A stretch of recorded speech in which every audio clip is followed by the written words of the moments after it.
지난 2019년 한 30대 여성은 상상조차 하기 어려운 비극을 겪었습니다. 일터에서 벌어진 사고로 남편이 세상을 떠났던 겁니다. 돌도 채 지나지 않은 아이를 남겨둔 채 말이죠. 슬픔에 빠진 여성은 시댁의 도움을 받아 남편 장례 절차를 마쳤는데 문제는 그 뒤에 벌어졌습니다. 장례식에 접수된 부의금 수천만 원을 시댁에서 모두 가져갔던 겁니다. 여성과는 상의도 없이 말이죠. 결국 여성은 법원을 찾았습니다. 시댁 측은 조문객 대부분이 시댁의 지인이었기 때문에 줄 수 없다고 맞섰습니다. 법원의 판단은 어땠을까요? 이런 일도 있었습니다. 한 재벌그룹 회장의 동생이 세상을 떠나자 그 회장은 장남에게 상당한 금액의 조의금을 건넸습니다. 그러자 형제들이 나에게도 달라며 소송전을 벌였는데요. 돈을 줘야 할까요? 오늘 사건 엑스파일에서는 장례식장에 들어온 부의금은 과연 누구의 소유일지 부의금을 둘러싼 논쟁을 짚어보겠습니다.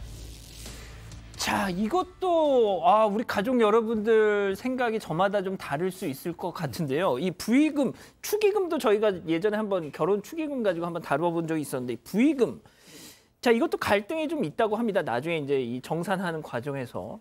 자, 정리하면 이거죠. 느닷없이 남편을 잃었습니다, 가정이.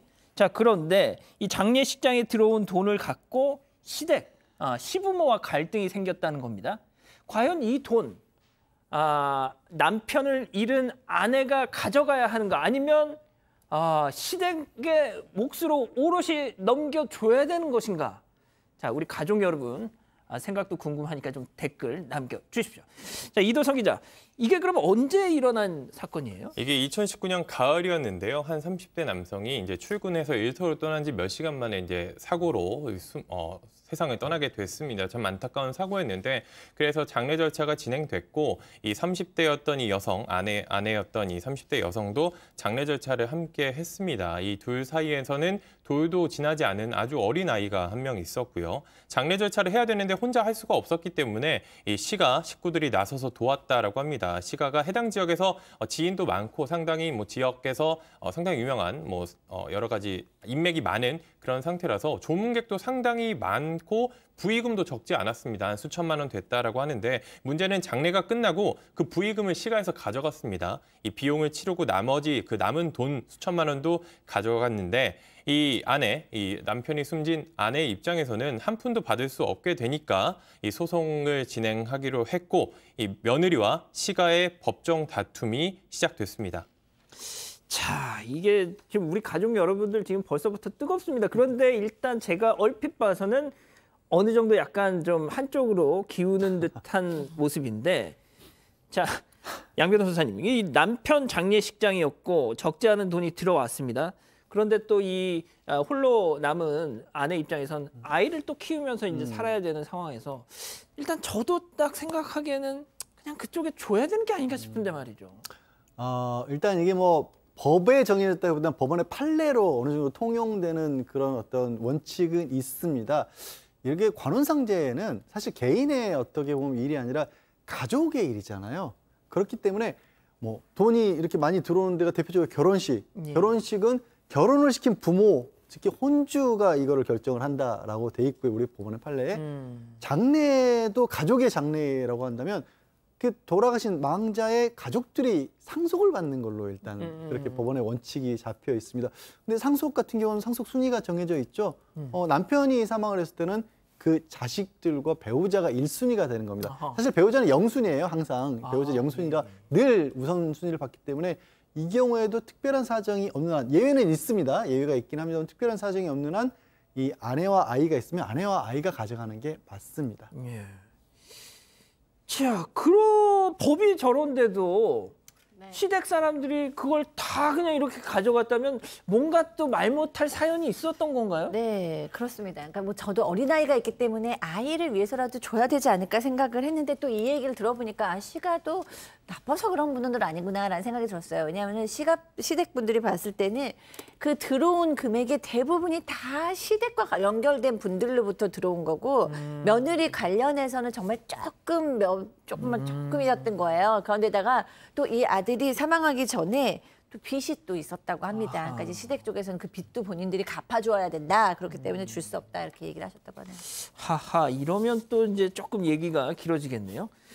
자, 재판부 판단은 어땠습니까, 변호사님? 네, 며느리가 이겼습니다. 어. 네, 며느리가 가져가라. 며느리 혼자는 아니지만 예. 아이들과 며느리가 이제 가져간다는 건데요. 이거는 말 그대로 아까 이야기해드린 그 원칙이 상속 지분에 따라서 나눈다는 그 원칙, 이게 92년도 대법원 판결인데 여기에 따라서 결론 내린 겁니다. 다만 이거 그러면은 부의금, 조의금은 언제나 이렇게 상속되는 건가? 그렇지는 않습니다. 특별한 사정이 있으면 이게 다른 결론이 나올 수 있어요. 하지만 또 언제나 중요하죠. 그럼 특별한 사정이 뭐냐? 그리고 언제 이 특별한 사정이 인정되는 거냐? 즉 누군가를 지정해서 이 조의금을 이제 줬다면 또는 그 외에 이거는 상속되는 게 아니라 상속 안 하고 누군가 가져가는 게 타당하겠구나라는 특별한 사정이 있어야 된다는 거죠. 그런데 이 재판에서는 특별한 사정이 존재하지 않는다고 인정됐습니다. 그런데 논란은 하나 있었어요. 왜냐하면 당시에 여기에 부의금을 납부한 그 사람들, 지역 사람들을 찾아가서 이 시댁 식구들이 요청을 한 거죠. 우리한테 준 거라고 확인서 써달라. 그래서 확인서를 받았습니다. 그래서 이거를 법원에 증거로 제출했어요. 그런데도 인정이 안 된 거죠, 특별한 사정이. 왜냐하면 이거 그 조의금, 부의금을 낼 때 당시에 작성한 게 아니라 뒤늦게 작성한 거기 때문에 이거 가지고는 특별한 사정이 있었다고 인정하기 어렵다. 그래서 결론적으로 며느리가 이기게 됐습니다. 양 변호사님, 근데 저는 그러니까 이제 그 접수대 있잖아요. 부의금 봉투 넣는 그 앞에서 그러면은 확약서를 또 따로 이게 어느 쪽으로 내가 주는 거다라는 걸 또 기재를 해야 한다는 거예요? 그건 아니고요. 그렇지는 않고요. 근데 이제 1차적으로는 이게 목적이 왜 그렇게 되냐면 장례 비용으로 주는 거잖아요. 뭐 그렇죠. 그렇잖아요. 이걸 그냥 개인들이 쓰라고 준 건 그걸 먼저 아니잖아요. 치르고 나서. 그러니까 그 남는 돈을 어떻게 할 것이냐인데 누군가에 줄 것인지 특정을 안 했다라는 거예요. 지금 얘기하신 것처럼 장례식 하면 누군가 그 집안과 관련된 사람들이 그 집안을 대표해서 앉아 있지 않습니까? 예. 그 사람에게 맡기는 거잖아요. 예. 그러니까 그 집안 전체에 주는 거라고 보고 그래서 결혼식 같은 경우도 마찬가지인데 아까 이제 손 변호사 얘기한 게 어떤 거냐면 우리 결혼식에 친구들을 보면 그 친구들은 그 돈을 모으는 데 내질 않고 신랑이든 신부든 야 신혼여행 가서 써 하면서 따로 주잖아요. 따로 주는 거. 그거는 그럼 따로 가져도 된다고 법원은 보는 거예요. 그러니까 이건 따로 준 돈은 아니지 않느냐라는 겁니다. 그러면은 이 법적인 어떤 분쟁을 피하기 위해서는 상주 진짜 내가 딱 연관된 네. 상주한테 가서 그냥 포켓에다 넣어줘야 따로 됩니까? 줘도 되는 거죠. 예. 근데 그런 경우를 사실 큰 액수가 아니면 잘 그렇게는 안 하죠. 근데 이제 소장님 만약에 진짜 그렇게 해서 야 이거 너한테 준 모양새가 좀 너무 좀 그렇지 않나요 이거? 그렇죠. 게다가 뭐 이렇게 오늘처럼 이렇게 뭐 부의금 목록이다 그럼 다들 굉장히 좀 슬픈 상황이잖아요. 그래서 저는 이번 사건도 뭐 누가 꼭 나빠서가 아니라 너무 상처를 입은 마음에서 오해가 생긴 거 아닐까라는 생각이 좀 들고요. 기본적으로 부의금을 낼 때는 다 또 좋은 진심의 마음으로 위로의 마음이니까 법적인 해결도 좋지만 서로 좀 이해하는 마음이 좀 필요할 것 같습니다. 예. 한 가지 법원 판례 중에 또 예외로 이런 경우들도 있어요.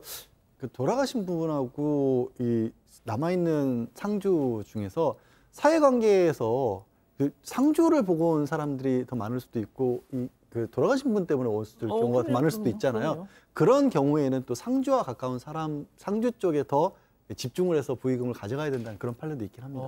그러니까 돌아가신 분은 잘 알려지지 않고 지인들도 없지만 상주는 굉장히 또 사회활동이 활발해서 예. 많을 수도 있잖아요. 예. 그런 경우에는 예외적으로 그 상주에게 또 권리를 많이 인정해 주는 경우도 있긴 합니다. 손 변호사님 이거 되게 좀 복잡하네요 의외로.